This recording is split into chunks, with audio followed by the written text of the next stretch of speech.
Very good evening to all of you. On the behalf of Team Natural Days Wellness, I heartily welcome all the delegates in this question answer journey of Shah Sutra. So, आज जो भी question आपके आज के session के regarding है तो आप पूछ सकते हैं, और किसी भी एनोरेक्टल डिजीज का जो आपको दिक्कत आ रही है तो आप आज के इस सेशन में आप अपनी क्वेरीज जो है वो डायरेक्टली एक्सपर्ट से पूछ सकते हैं। आप चैट बॉक्स में भी टाइप कर सकते हैं और हैंड भी जो है वो रेज कर सकते हैं। सो जो हमारा पूरा 6 मंथ का एक सेमी ऑनलाइन सर्टिफिकेट कोर्स रहता है उसमें हर रोज रात को 9 बजे एक क्लास रहती है। बहुत ही प्रैक्टिकल तरीके से हम पूरा साफ सुथरा सीखते हैं।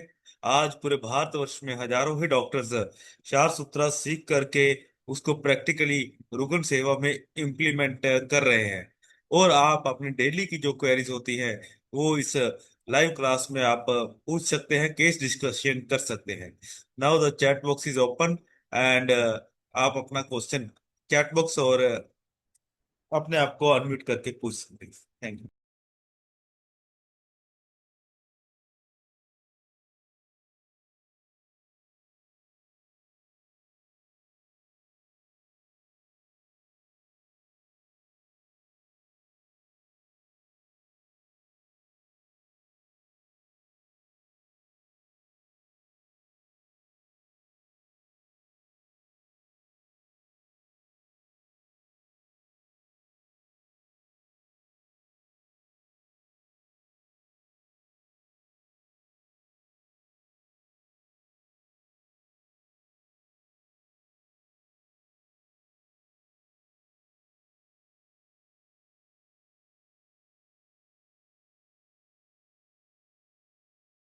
किसी भी डॉक्टर की क्षार के सेशन के रिगार्डिंग या कोई भी और क्वेरी है तो आप चैट बॉक्स में राइट डाउन भी कर सकते हैं या हैंड राइज करके भी आप हमें पूछ सकते हैं। कोई क्वेरी है तो पूछ लीजिए sir.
Doctor Naresh sir, nasal polyp use क्षार एंड क्षार क्षार और क्षार तेल। Doctor Naresh sir, nasal polyp वह नासा अर्श के अंदर काउंट आता है और क्षार की प्रधानता समझाते हुए ही वहां पे सुश्रुत संहिता में लिखा है कि जहां पे शस्त्र क्रिया पॉसिबल नहीं है वहां पे हमें नासा में क्षार लगाना है।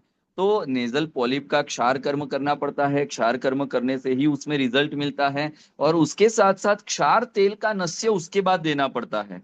तो nasal polyp, inferior nasal turbinate, इन सभी में क्षार कर्म ही करना है। मनीष विश्वास सर, प्रणाम सर। सर बोलिए, अगर कोई भी क्वेश्चन है पानीय क्षार के बारे बताए सर। डॉक्टर मनीष विश्वास सर, पानीय क्षार यानी कि गुल्म, उदर्द, ऐसे कई रोग हैं कि जिसके अंदर हम इंटरनल साइड पे क्षार को प्रतिसारणीय क्षार के फॉर्म में, या अजीर्ण है जहाँ पे आम का पाचन करना है, जहाँ पे अंदर की साइड पे हमें इंटेस्टाइन के अंदर दीपन पाचन अनुलोमन का इफेक्ट लेना है, तो वहां पे हम क्षार को प्रतिसारण नहीं कर पाएंगे। तो वहां पे हमें पानीय क्षार से प्रयोग करना है। पानीय रूप में मृदु क्षार ही रहता है, वह कभी मध्य और तीक्ष्ण क्षार नहीं रहता है, वह मृदु क्षार ही रहता है कि जो पानीय क्षार के रूप में प्रयोग करना है उसकी पीएच भी कम रहती है। और वहां पर पानीय क्षार में जब प्रयोग करेंगे तो वह पानीय क्षार की वजह से डायरेक्ट अग्नि पे और क्षार के गुणधर्म की वजह से, जैसे कि सुश्रुत संहिता चरक संहिता में क्षार का वर्णन जो मिलता है वह गुल्म रोग अध्याय के अंदर ही सबसे पहले मिलता है। तो वहां पर हमें क्षार का वर्णन जिस प्रकार से मिलता है वो पानीय क्षार के फॉर्म में ही देना है।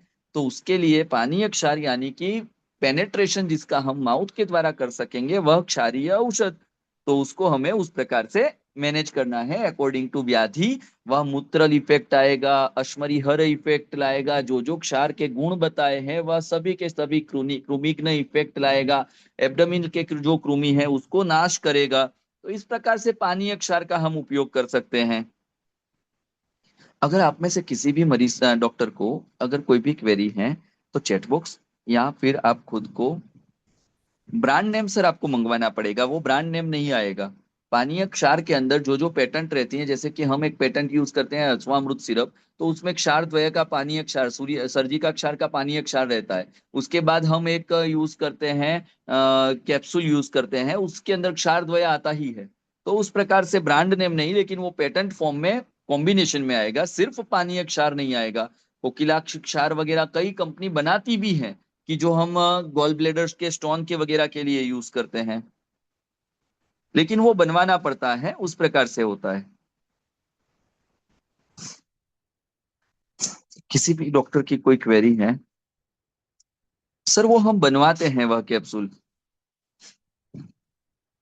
इन माउथ प्रतिसारणीय क्षार use sir, yes doctor Naresh sir, मुंह के अंदर जो जलार्बुद रहता है, जो जला प्रतिसारणीय क्षार जो मुंह के अंदर जो जलार्बुद रहते हैं, टॉन्सिलाइटिस रहता है, टॉन्सिलाइटिस के अलावा वहां पर कई जैसे दुष्ट व्रण रहते हैं, तो उसमें रोपण और शोधन दोनों की इफेक्ट की जरूरत पड़ती है, तो वहां पे हम क्षार का उपयोग इजीली कर सकते हैं। और वहां पे जो क्षार लगाने के बाद रिजल्ट मिलते हैं वो भी कल दिखाएंगे, चिंता क्यों करते हो, कल का पूरा सेशन प्रैक्टिकल रहेगा क्षार कर्म के लिए।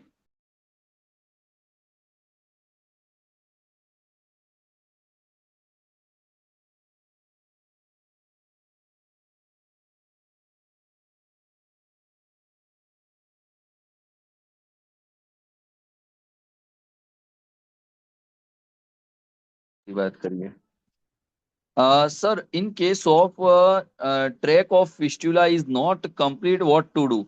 डॉक्टर आदर्श सर, अगर ट्रैक फिस्टुला का, यहाँ पे दो प्रकार के ब्लाइंड फिस्टुला होंगे, पराचीन और अर्वाचीन, जो सुश्रुत संहिता का कंसेप्ट है कि जिसका बहिर्मुख नहीं है या फिर जिसका अंतर्मुख नहीं है, जिसका ट्रैक फुल फॉर्म नहीं है यानी कि फुल्ली फॉर्म्ड नहीं है ट्रैक, फिस्टुलस ट्रैक अच्छे तरीके से बन के किसी भी एक साइड का ओपनिंग पेंडिंग पड़ा है, जैसे कि एक्सटर्नल ब्लाइंड फिस्टुला यानी कि जिसका एक्सटर्नल ओपनिंग तो है लेकिन इंटरनल नहीं है, तो वहां पे इंटरनल ओपनिंग खोजने में आपकी गलती हो सकती है। लेकिन एक इंटरनल ब्लाइंड फिस्टुला यानी कि इंटरनल ओपनिंग है वो एक्सटर्नली ब्लाइंड है, तो वह फिस्टुला को आपको वहां पे आर्टिफिशियल ओपनिंग प्रिपेयर करना पड़ता है। आप उसके अंदर यहाँ पे एक और कंसेप्ट भी है कि उसमें क्षार रखकर उसको आप क्षरण का इफेक्ट लेके दूसरे ओपनिंग को ओपन कर सकते हैं। एक्सटर्नल थ्रम्बोज्ड पाइल में इंसिजन लेने पर मेडिसिन क्या देनी है? डॉक्टर मनीष विश्वास सर, एक्सटर्नल थ्रम्बोज्ड पाइल में जो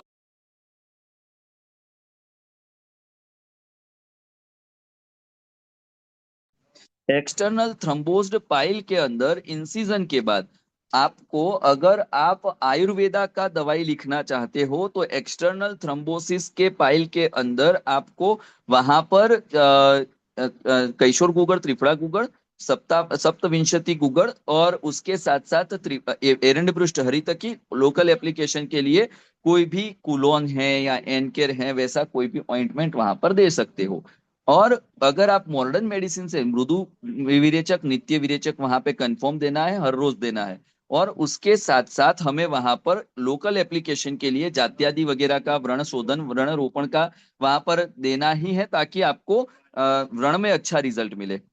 और अगर आप एलोपैथ से यूज करना चाहते हो तो वहां पे एक आध एंटीबैक्टीरियल एनाल्जेसिक और क्रीमालेक्स सिरप और लगाने के लिए लोकल एप्लीकेशन दे दो। डॉक्टर दिव्यांग पटेल सर, कल्याणक क्षार यूटीआई में कैसे यूज होता है? कल्याणक क्षार, क्षार का सबसे पहला गुणधर्म ही है कि वह मूत्रल इफेक्ट करता है, अश्मरी हर इफेक्ट है। किसी भी प्रकार का क्षार यूटीआई के अंदर हम मोस्टली यूज करते हैं, वह यूज होता है सूर्य क्षार, कलमी सोरा जिसको बोलते हैं, वह क्षार मोस्ट प्रोबेबली यूटीआई के अंदर यूज होता है। यूटीआई के अंदर क्षार द्वय भी यूज होता है, जो अपना खनिज क्षार है उसमें यूटीआई में यूज होता है, वो कलमी सोरा यूज होता है। और जो मेन दूसरे क्षार है उसमें खनिज क्षार के अंदर कलमी सोरा और दूसरे क्षार द्वय वगैरह यूज होते हैं।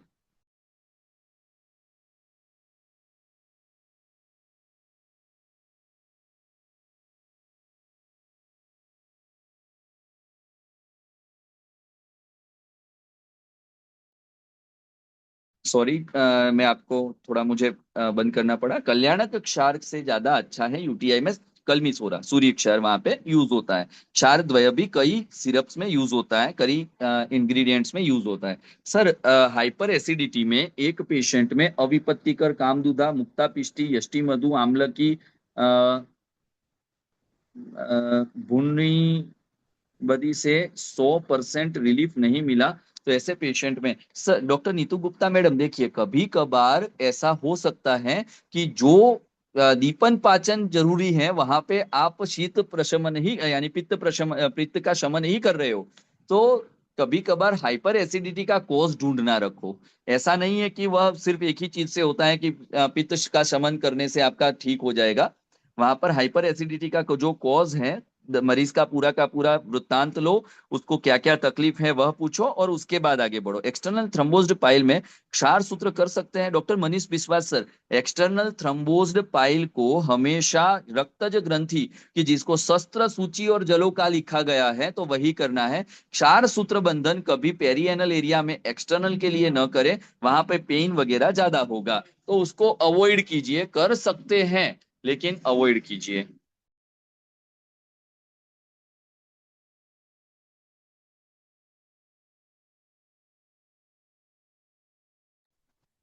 किसी भी डॉक्टर की और कोई क्वेरी है तो आप चैट बॉक्स में पूछ सकते हैं, या खुद भी हैंड राइज करके पूछ सकते हैं।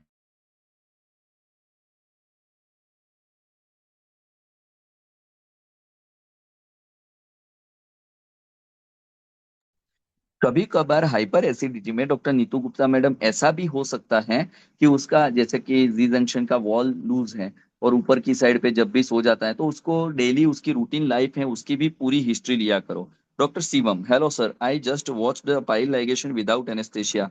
यस डॉक्टर शिवम सर, तो आपका कोई क्वेश्चन है तो पूछ लीजिए आप।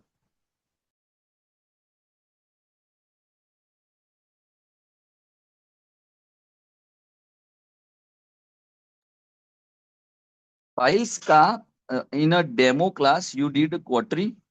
Yes sir, I have did that quadri to exercise that particular pedicle after ligation. वहां पर जो अपना autonomous nervous system of sacral plexus से सप्लाई होने वाला जो पार्ट है, जो डेंटेट लाइन से ऊपर का है, वो तो डल एरिया है, उसमें तो आप क्वार्टरी करके निकाल दो तो भी कोई दिक्कत नहीं होती है डॉक्टर शिवम। पाइल्स का पथ्या पथ्य बताए डॉक्टर सैयद अब्दुल सर, बहुत देर है पाइल्स तक पहुंचने में। पथ्या पथ्य में एक ही कि भाई हमें वहां मंदाग्नि को डील करना है, बहुत पथ्या पथ्य है। सेशन आने दीजिए, थियोरी पूरी समझाएंगे, प्रैक्टिकल तो समझाएंगे। प्री ऑपरेटिव पथ्या पथ्य क्या है, पोस्ट ऑपरेटिव क्या है, अगर आपको ऑपरेशन के लिए पेशेंट नहीं लेना है तो पथ्या पथ्य क्या है, वह सभी आपको इन डिटेल समझाया जाएगा, चिंता ना करें। A patient is suffering from an pain anal area with bleeding but no visible outside area. Doctor Adarsh sir, मैं आपका क्वेश्चन ठीक तरीके से नहीं समझ पा रहा हूं, लेकिन फिर भी मैं अपने ग्रुप में एक परफॉर्मा शेयर करता हूं। जब भी पेशेंट देखे तो उसी परफॉर्मा के हिसाब से देखे, ताकि क्या है कि वह पूरा का पूरा ऑथेंटिक रूप में आपका वहां पे पेशेंट का परफॉर्मा हो। जब भी पेशेंट देखे, लिथोटोमी में डाल के देखे, ताकि पेशेंट का जब हम इंटरेक्शन करें, हम डॉक्टर्स के बीच में, तो वह बिल्कुल अच्छे से परफॉर्म हो। Patient suffering from a pain, बात सही है आपकी, लेकिन आउटसाइड के एरिया में नहीं दिख रहा है तो पीआर कीजिए। ऑन एग्जामिनेशन क्या क्या है वह देखें। उसको अगर वहां पर पेन है तो किस प्रकार का पेन है, थ्रोम्बिंग पेन है, वहां पर कटिंग पेन है, वहां का बर्निंग पेन है, तो किस प्रकार से, और अगर ब्लीडिंग है तो ब्लीडिंग किस प्रकार से है, आफ्टर डिफिकेशन वहां पे ड्रॉपलेट ब्लीडिंग है या स्पूरियस ब्लीडिंग है फ्लैश इन पेन के जैसे, तो उस प्रकार से, और ब्लीड कौन सी है, क्लोटेड ब्लीड है या सिंपली वहां पे एकदम रेड फ्रेश ब्लीड है, तो यह सब चीज आप एग्जामिन कीजिए Adarsh sir. Anorectal it's not a subject which is the only somewhat, जो वो सब्जेक्ट बहुत वास्ट है, उसमें हमें कहीं पर भी कोई भी मिस नहीं करना है। Doctor Naresh sir, rectum prolapse based treatment. Doctor Naresh sir, rectal prolapse होने का कॉज ढूंढिए, वहां पर जब जाके स्पिंक्टर एकदम लूज हो जाते हैं और वहां से प्रोलेप्स होना चालू हो जाता है, तो वहां पे क्षारकर्म भी कर सकते हैं, वहां पर आप सेक्रल रेकोप्लेक्सी भी कर सकते हैं, यह सब सर्जिकल ट्रीटमेंट है। लेकिन मैं कभी अपनी 4 सेंटीमीटर से ऊपर की एनस में नहीं जाता हूं, मैं हमेशा वहां पे वहां से 4 सेंटीमीटर से ऊपर की एनएस में ट्रीटमेंट के लिए नहीं जाता हूं, मैं 4 सेंटीमीटर की एनएस को ही ट्रीट करता हूं। लेकिन सर, अगर आप रेक्टल प्रोलेप्स के अंदर दीपन पाचन अनुलोमन, यानी कि वहां पे बारी बारी से जाने वाली स्टूल की फ्रीक्वेंसी को बंद करोगे, मूषक तेल वहां पे अप्लाई करोगे, चांगेरी घृत खाने के लिए दोगे, लालटा प्रसाद सर की बुक के अंदर वहां पर पूरा का पूरा डिस्क्रिप्शन है एक इंद्रजव और इसबगोल के योग का, तो उसको आप ठीक तरीके से एक बार देखो। मैंने आगे रेक्टल प्रोलेप्स के लेक्चर में मैं आपको बताऊंगा कौन सा योग है, लेकिन उसको आप एक बार ठीक तरीके से पढ़ो और आप देखिए डॉक्टर नरेश सर, आपको बहुत अच्छा रिजल्ट मिलेगा by oral medicine. Doctor Shivam sir, if we do not do quarterly, will it shed off by itself? Dr. Shivam sir, yes, it will be shed off by itself. It will be slough out by itself in a 3 days only, because of that particular mechanical pressure which has been generated on a pedicle of that particular pile mass. It will be shed off. But in a Ashtang Hriday Uttar Tantra, in a chapter of Yantra and Shastra, there is a Vidhan which is called as Kutta Nakha Vidhi. After a ligation of that particular structure, you have to उसको मार मचोड़ के तोड़ देना है, ऐसा विधान है। हमारे कई डॉक्टर्स के, पीजी स्कॉलर्स के रिसर्च पेपर पब्लिश हुए हैं, अग्निकर्म, एक्सीजन बाय अग्निकर्म after a ligation, it will reduce the pain of that particular thrombosis. जब भी हमने लाइगेट किया रहता है तो हर एक प्रोसीजर के फायदे रहते हैं, हर एक प्रोसीजर के आपको डिसएडवांटेजेस रहते हैं। तो इसमें कट करने आप इसमें लाइगेशन के बाद जब हमने उसको शेड ऑफ होने के लिए टाइम देने की जगह पे वहां पे कट किया, तो उसके बेनिफिट्स पहले देखते हैं। पहला बेनिफिट ये है कि वहां पे जब जाके आप उसको कट करोगे, जब जाके लाइगेट किया है, लाइगेट करने के बाद अवास्कुलरिटी होगी, अवास्कुलरिटी होने के बाद हीम और ग्लोबुलिन अलग हो जाएंगे, वहां पर वहां के वेसल्स होंगे वो थ्रोम्बोसिस फॉर्म में होंगे, थ्रोम्बोसिस होंगे तो वो कठिन स्ट्रक्चर का फॉर्म करेगा जो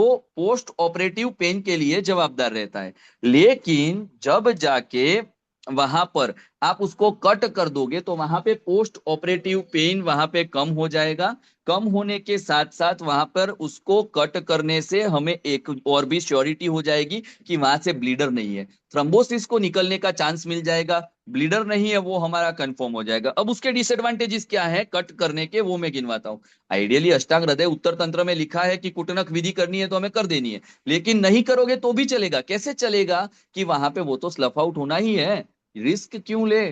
बंगोली लोग उसको छोटे छोटे छेद करके निकलने का चांस बना देते हैं 18 नंबर की नीडल से, या उसी में बिटाडिन पुश कर देते हैं, या उसी को क्षार अप्लाई करते हैं। वो सब करने की भी जरूरत नहीं है, उसको सिंपली लाइगेट करके शेड ऑफ होने के लिए छोड़ोगे तो भी चलेगा। अगर आप काट दोगे तो वहां पे उतना प्रोसेस इजी बन जाएगा, थ्रोम्बोसिस को निकलने का रास्ता मिल जाएगा, और वहां पे हमें लाइगेशन पोटेंट है या नहीं वो भी वहां पे देखने मिल जाएगा। Doctor Adarsh sir, droplet bleeding हो रहा है, मैं आपको परफॉर्मा शेयर करता हूं, उस प्रकार से आप कीजिए। Doctor Sanjay Khanna sir, visible नहीं है app. Doctor Sanjay Khanna sir, आप एप्लीकेशन में आगे का वीडियो जब खत्म करोगे तभी जाके पिछला वीडियो चालू होगा। Continue, complete and continue next video, ऐसा एक ऑप्शन आता है राइट साइड पे कॉर्नर पे, वह आप देख लीजिए। Internal sphincter please define, doctor Adarsh sir, internal sphincter हम एनाटॉमी के लेक्चर में अच्छे से डिफाइन किए हैं, फिर भी आज का आपका क्वेश्चन है तो हम उसको यहाँ पे डिफाइन कर रहे हैं। Internal sphincter, it's a pearl white colour involuntary muscles which is a nothing but a continuity of that particular rectal muscular cord which covers a 3 centimeter of anal canal from a ARR to a Hilton line. It's a internal sphincter. वो involuntary है, उसके functions वगैरह भी आपको अच्छे तरीके से समझा दिए हैं। पर्ल व्हाइट कलर है, 30 सेंटीमीटर की लेंथ रहती है, 0.5 सेंटीमीटर की उसकी विड्थ रहती है। वो continuity of rectal muscle, circular fibre of rectal muscle cold की कंटिन्यूटी है और कुछ नहीं है सर। तो वह इनवॉलेंटरी नेचर की होने की वजह से वहां पे उसकी हमारी सर्जिकल वैल्यूएशन बहुत बढ़ जाती है सर। अगर किसी भी डॉक्टर की कोई क्वेरी है, चैट बॉक्स में भी पूछ सकते हैं, अगर आप फेस टू फेस पूछना चाहो तो भी पूछ सकते हैं।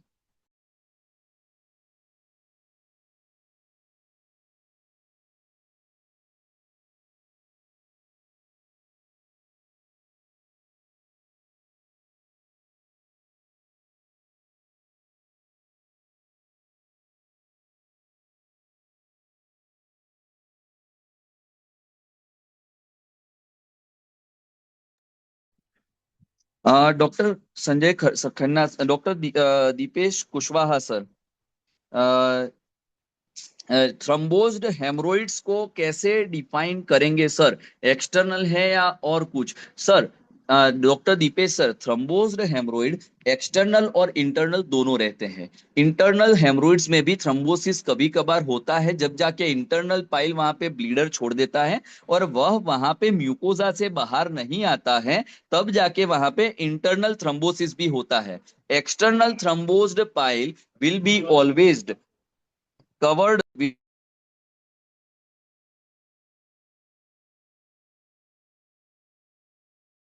external thrombosed pile will be always covered with a skin cover area. Internal thrombosis या इंटरनल पाइल जो होगा वह इंटरनल साइड पे हार्ड स्ट्रक्चर होगा। थ्रम्बोसिस यानी कि हार्ड होना, तो वहां पे हार्ड होता है, उसी स्ट्रक्चर को हम थ्रम्बोसिस के फॉर्म में गिनेंगे। तो थ्रम्बोसिस वहां पे होगा। अगर इंटरनल हेमरोइड्स रहा, वो थ्रम्बोस हुआ है, तो म्यूकोजल लाइनिंग से कवर होगा। एक्सटर्नल पेरियनल एरिया में सिचुएटेड होगा, जो बेसलेस होगा, जो वहां पे बिल्कुल ऊपर सबक्यूट एरिया में लाई डाउन करेगा, उसको बेस के जगह पे आप अगर पकड़ के पूरा का पूरा हिलाओगे तो अच्छे से मोबाइल होगा और वह स्किन से कवर होगा।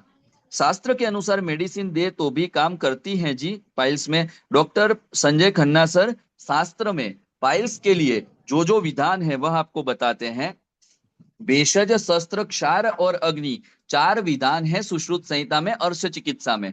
सुश्रुत जी ने कर्ण के अर्श के अंदर लिखा है कि आप नासा के अर्श पढ़िए, उसके अनुसार चिकित्सा कीजिए। नासा के अर्श में लिखा है आप बुधा के अर्श पढ़िए, उसके अनुसार चिकित्सा कीजिए। तो शास्त्र में जो मेडिसिन लिखी है वो तो बहुत काम की है, उसका भी लेक्चर लेंगे, चिंता मत करो। लेकिन जो मैं समझाने जा रहा हूँ, भेषज, शस्त्र, क्षार और अग्नि, 4 प्रकार के टाइप्स लिखे हैं फॉर मेडिसिन।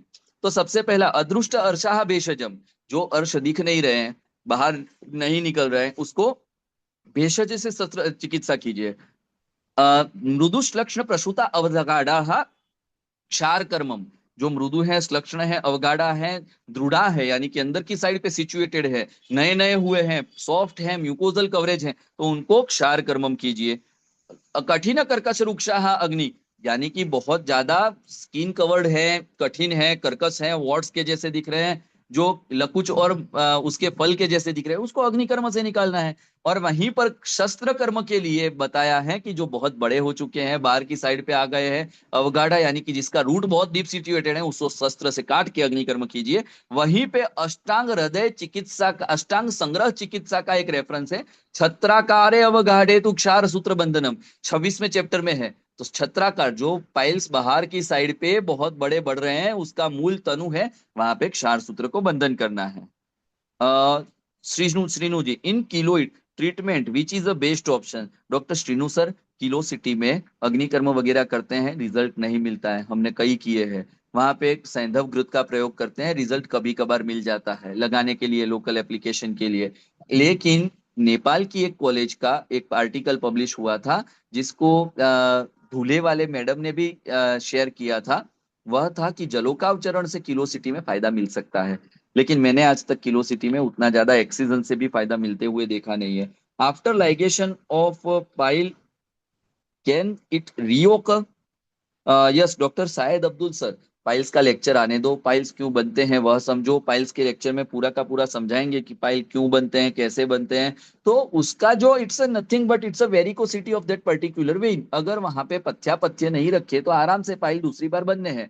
चाहे आप क्षार सूत्र से किए हो चाहे किसी भी टेक्निक से किए हो, क्षार कर्म से करने के बाद वहां की म्यूकोजा थोड़ी फाइब्रस हो जाती है, तो उसकी वजह से वहां पे होने के चांसेस कम रहते हैं, लेकिन लाइगेशन के बाद भी चांसेस तो रहते हैं। But if you deal with a pedicle of that particular pile मास, तो वहां पे पाइल के लाइगेशन के बाद पाइल वापस होने के चांसेस 10-15 साल के बाद रहते हैं। एक्सेप्ट अगर वह अल्कोहलिक बंदा है, अगर कोई कोमोर्बिडिटी और है, अगर सेकेंडरी पाइल डेवलप हुए हैं, तो वहां पे चांसेस रहते हैं, वरना नहीं रहते हैं। सरविंदा साहब लाइगेशन कीजिए, बंदे को छाती ठोक के बोलिए कि तू ठीक हो जाएगा। सर सिम्टम्स वाइज कैसे पता चलेगा कि हेमरोइड फिशर फिस्टुला है, कैसे पता करेंगे? डॉक्टर मनीष विश्वास सर, आने दो, डायग्नोसिस का लेक्चर है पूरा कल या परसों, तो करते हैं उसमें डायग्नोसिस। अभी पहले क्षार सूत्र क्या है, क्षार कर्म क्या है, क्षार क्या है, अभी तो बेस बन रहा है सर। पूरे के पूरे सिम्टम्स आपको समझाए जाएंगे, चिंता मत करो। डॉक्टर आर के सिंह सर, सर बिल्कुल आपको बुक्स मिलेगा, चिंता मत करिए, आपको पीडीएफ फॉर्म में दे देंगे सर। सर अगर और कोई भी क्वेश्चन है तो चैट बॉक्स में भी राइट डाउन कर सकते हैं, या फिर आपको खुद को अनम्यूट करके भी पूछ सकते हैं। सेशन को इंटरेक्टिव बनाइए, पूछिए जो जो मन में क्वेरी है। सर आपने हिमेटोमा को सेंटर में कट लगा दिया, क्या ये पाइल था या नहीं? नहीं नहीं, वो हिमेटोमा ही था। अगर pile if it's a external component I will never go for a cutting like this, it's a pile मास, अरे इट्स अ एक्सटर्नल थ्रम्बोस्ड वन, तो उसको तो निकालना ही है, क्यों पीछे हटे?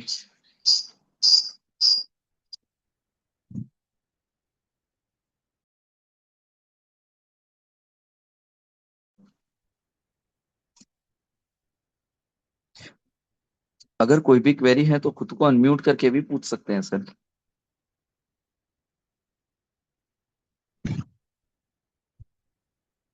या चैट बॉक्स में भी राइट डाउन कर दीजिए कोई क्वेरी है तो सर।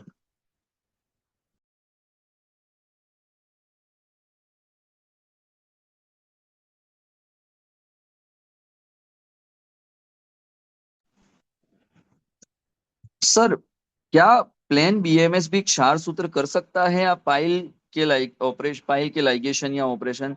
डॉक्टर खन्ना सर देखिए, मैं आपको दो जजमेंट के नाम दे रहा हूँ। पहला जजमेंट है कि कल doctor Kalposh Parikh versus Shrimati Solanki. It's the judgement of national consumer court, कि जो हमारे गुजरात के गोधरा के डॉक्टर कल्पोश परीख थे वर्सेस श्रीमती, यानी कि उनके यहाँ पे डेथ हो गई थी। डेथ के बाद जब जाके उन्होंने नेशनल कंज्यूमर कोर्ट के अंदर दावा ठोक दिया, तो वहां पे एक बहुत अच्छा जजमेंट नेशनल कंज्यूमर कोर्ट ने बीएएमएस डॉक्टर्स के क्षार सूत्र लाइगेशन के फेवर में दिया है।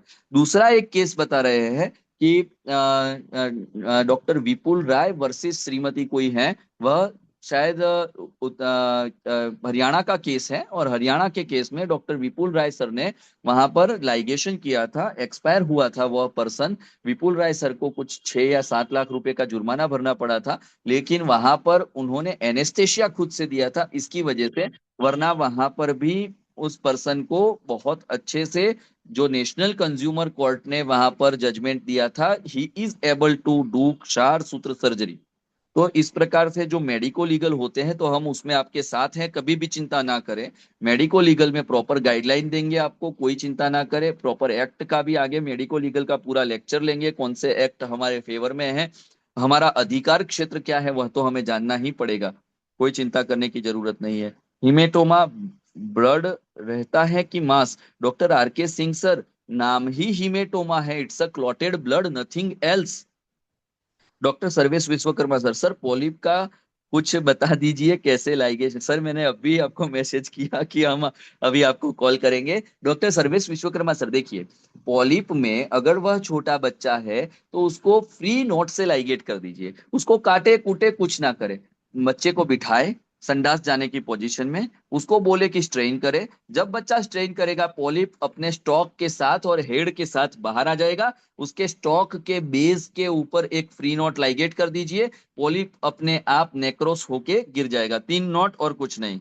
उसको ज्यादा स्ट्रेच खींचना कुटना कुछ ना करे। सर इंस्टेंट रिलीफ के लिए मेडिसिन क्या क्या देंगे सर? डॉक्टर मनीष विश्वास सर, कौन सा डिसीज रहता है उसके हिसाब से हमें मेडिसिन देनी है, कौन सा डिसीज कौन से स्टेज में है उसके हिसाब से हमें मेडिसिन देनी है। आप आने दीजिए, आगे के लेक्चर आपको बहुत इंटरेस्टिंग और नॉलेजेबल रहेंगे। Doctor Deepesh sir, sir thrombosed pile and abscess में हम कैसे समझेंगे कि ओके डॉक्टर सर, आपको आगे डिफरेंशियल डायग्नोसिस बता ही चुके हैं। Abscess it's having a fluctuating sign, वहां पर फ्लक्चुएशन होगा। कि जबकि थ्रम्बोज्ड पाइल मास पूरा का पूरा एकदम खून के थक्के की तरह, जमे हुए खून के थक्के की तरह होगा। एब्सिस फॉर्मेशन में फीवर की, खांसी खाने पर वहां पे पेन की, वह सब हिस्ट्री रहेगी।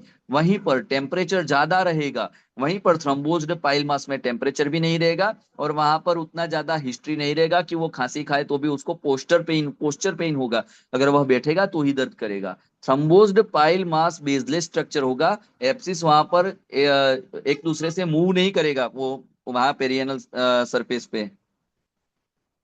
तो इस प्रकार से आप डिफरेंशिएट कर सकते हैं। और फिर भी हमने पीछे के सेशन में पूरा का पूरा डिफरेंशिएट बताया है, आप देखिए एक बार। डॉक्टर खन्ना सर, क्या एक एमडी पंचकर्म और एक क्षार सूत्र स्किल्स सीख कर भी क्या ऑपरेशन कर सकते हैं क्या सर? सर सिर्फ प्लेन बीएमएस भी कर सकते हैं, क्यों नहीं कर सकते ये बताएं। मैं आपको बता रहा हूं ना सर, आगे आपके पूरे अधिकार क्षेत्र के बारे में और आपके पूरे मेडिको लीगल फील्ड के बारे में भी हम आपको इन्फॉर्म करेंगे। सर फेलोशिप कोर्स स्टार्ट हो रहा है, उसमें कुछ डिफरेंट होगा। डॉक्टर मनीष विश्वास सर, फेलोशिप कोर्स एक अलग ही पिक्चर है। कि जो एक मिनी एमएस आप बोल सकते हो, कि जिसमें पूरी की पूरी मॉडर्न सर्जरी, पूरा का पूरा लेसर से लेके सिस्टिक लेशन कैसे निकालने हैं वह पूरा का पूरा आपको सिखाया जाएगा। उसमें इससे शायद 20-25 लेक्चर हमारे और 30-40 लेक्चर पारुल के ज्यादा होंगे। और उसका सर्टिफिकेशन जो होगा, उसकी ऑथेंटिसिटी वगैरह बहुत ही अलग होगी। तो इस प्रकार से है। क्षार पीचू और Betadine goes insertion one and same. Doctor Srinu sir, क्षार पीचू बहुत अच्छा है, वह बिटाडिन गोज की जगह यूज करने से बहुत अच्छे रिजल्ट मिलते हैं, आप करके देखें। फिशर का treatment, doctor Naresh sir, fissure की सिर्फ थियोरी के 2 लेक्चर होंगे, ट्रीटमेंट पूरा का पूरा बताएंगे। फिशर में हमें सबसे पहले यह बहुत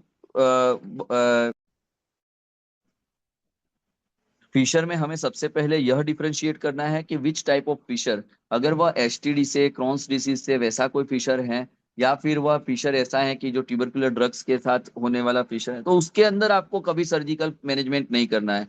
अगर वह फिशर ऐसा फिशर है कि जो क्रॉनिक फिशर है, स्किन टेक के साथ है, तो उसको सर्जिकल मैनेजमेंट देना है। अगर वह एक्यूट फिशर है, थोड़े ही समय से हुआ है, तो उसको कभी सर्जिकल मैनेजमेंट नहीं करना है। फिशर को, परिकृतिका को किस कॉज से उत्पन्न हुआ है उसको भी सोच के हमें करना है। आप आगे का लेक्चर आने दीजिए, फिशर के लेक्चर में पूरा का पूरा ट्रीटमेंट कैसे देनी है, मृदु और नित्य विरेचक देना है, उसमें उसको हील करने के लिए क्या क्या करना है, वह सभी का सभी आपको समझाया जाएगा। आज का सेशन तो सिर्फ क्षार का था, आपको आगे पूरा इंफॉर्मेशन दिया जाएगा। सेंटर टू प्रैक्टिस करने आ सकते हैं सर जी। ओके सर, आपको यानी कि यहाँ पे ऑफलाइन ट्रेनिंग के लिए आप कभी भी आ सकते हो, एक बार थोड़े से सेशन देखो, आपके कंसेप्ट क्लियर करो, उसके बाद आप आइए। सर अगर और कोई भी क्वेश्चन है तो चैट बॉक्स में भी राइट डाउन कर सकते हैं, खुद को अनम्यूट करके भी पूछ सकते हैं सर आप।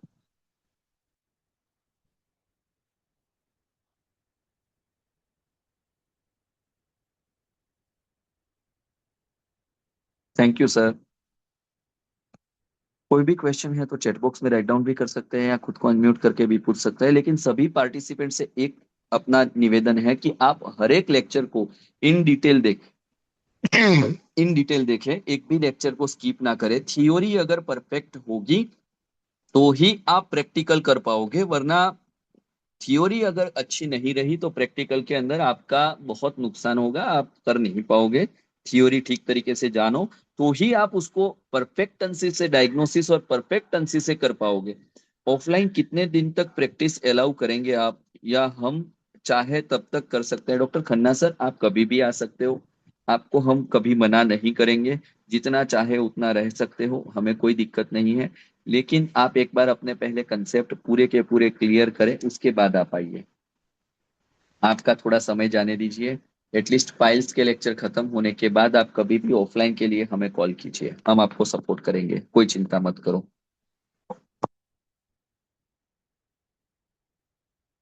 सर अगर और कोई भी क्वेरी है तो आप चैट बॉक्स में भी राइट डाउन कर सकते हैं या अनम्यूट करके भी खुद पूछ सकते हैं।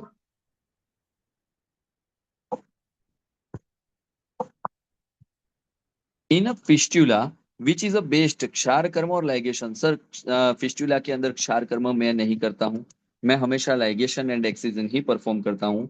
आइडियली सुश्रुत संहिता में भी कहीं पर भी फिस्टुला के लिए लाइगेशन नहीं लिखा है, वहां पे सुश्रुत संहिता में भी फिस्टुला के लिए हमेशा सर्जिकल ओपिनियन ही लिखा है। तो मैं तो वहां पे एक्सिजन और क्षार लाइगेशन दो को मिक्स में प्रमोट करता हूँ। आपको आगे आने दीजिए, फिस्टुला के लेक्चर बहुत प्रैक्टिकल सेशन और बहुत नॉलेजेबल होने वाले हैं, आप जरा भी चिंता ना करें। यह जो आप अभी जो देख रहे हो वह सब तो एक सिंपल झलक है, आने दो, धीरे धीरे करते करते आप कहाँ पे क्षार सूत्र करना चालू कर दोगे, अगर आप सही इंटरेस्ट से और सही व्यू से सेशन देख रहे हो, तो मैं यह छाती ठोक के बोल सकता हूँ कि आप चालू करना चालू कर दोगे पूरे की पूरी सर्जरी। थ्रम्बोज्ड पाइल के एक बार मेडिसिन बता दीजिए डॉक्टर मनीष विश्वास सर। थ्रम्बोज्ड पाइल में अगर पेशेंट को आप इंसिजन एक्सीजन नहीं कर रहे हैं तो वहां पे काइमोगाल फोर्ट, एसिक्लोपेरा, रेबेप्राजोल, एबीए, चेरन ब्रूस्ट, तकी और लोकल एप्लीकेशन के लिए स्मूथ वगैरह, अगर आप एलोपैथ पर्पज से देखना है। अगर आप आयुर्वेदा के उसके अंदर देखना चाहते हो तो मैं मोस्टली हरिद्रा, दारू हरिद्रा, शारद्वय, जंगली सूरण वगैरह से बनी हुई कुछ मेडिसिन और उसके साथ साथ एरंड ब्रूस्ट, तकी, नित्य और मृदु विरेचक, साथ में वहां पे लगाने के लिए निर्गुंडी और जात्यादि के तेल के साथ, कासिस के तेल के साथ हरिद्रा, दारू हरिद्रा, क्षार द्वय का लोकल एप्लीकेशन के लिए ऑइंटमेंट देता हूँ, जो कूलोन, एनकेयर, यह सब ऑइंटमेंट है। तो वो वहां पे रप्चर करने में भी हमें फायदा करते हैं और बहुत अच्छे से मैनेज हो जाता है। थ्रम्बोज पहले में आइडियली हमें शमन चिकित्सा इसीलिए देनी है कि समय देना है, मरीज अपने आप ही ठीक होता है। Either it will be ruptured out और it will be dissolve out in that particular sub connective tissue. तो वहां पे हमें कोई ज्यादा चिंता नहीं करनी है सर। अगर और कोई भी क्वेश्चन है तो आप चैट बॉक्स में भी राइट डाउन कर सकते हैं या अनम्यूट करके भी पूछ सकते हैं।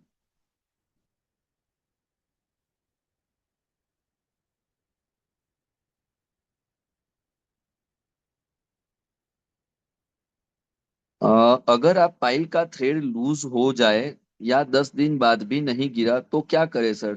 सर गिर जाएगा, 10 दिन बाद क्यों नहीं गिरेगा? थ्रेड अगर लूज हुआ है, अगर थ्रेड स्कीट हुआ है, देन इट शुड बी, अगर पाइल का आपने शायद सर वहां पर नीचे आपने पेडिकल लाइगेशन किया है, तो वो थ्रम्बोसिस होके गिरना ही गिरना है, पेरिफेरल वास्कुलरिटी उसकी चली जाएगी, जिस टेक्निक से हमने पहले विदाउट एनेस्थेशिया वाले लेक्चर में दिखाया है वहां पे।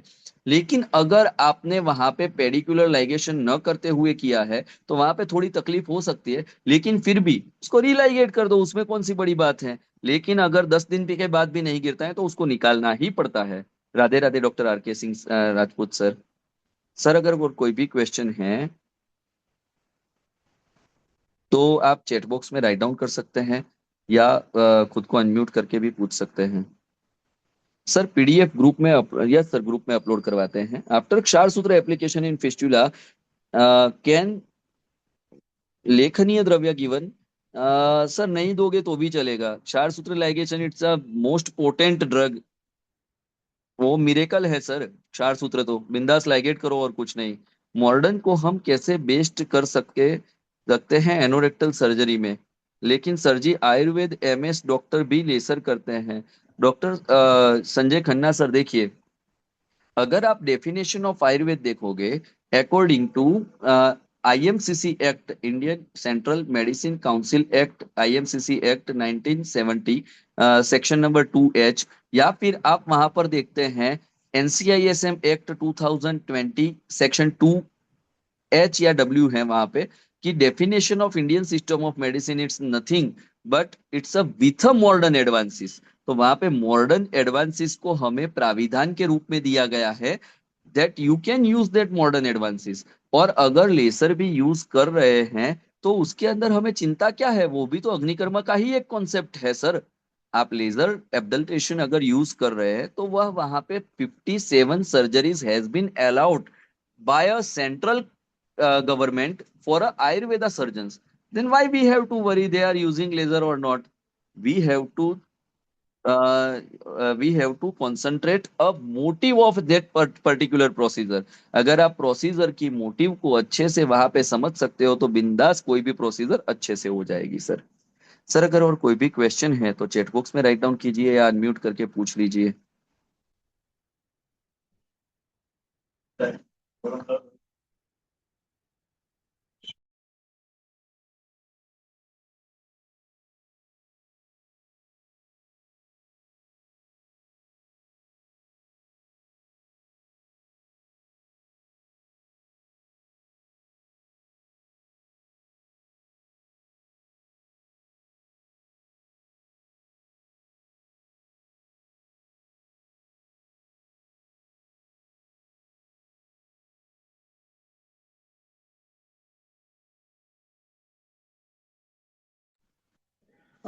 लेसर का सक्सेस रेट कितना है? बहुत कम है सर।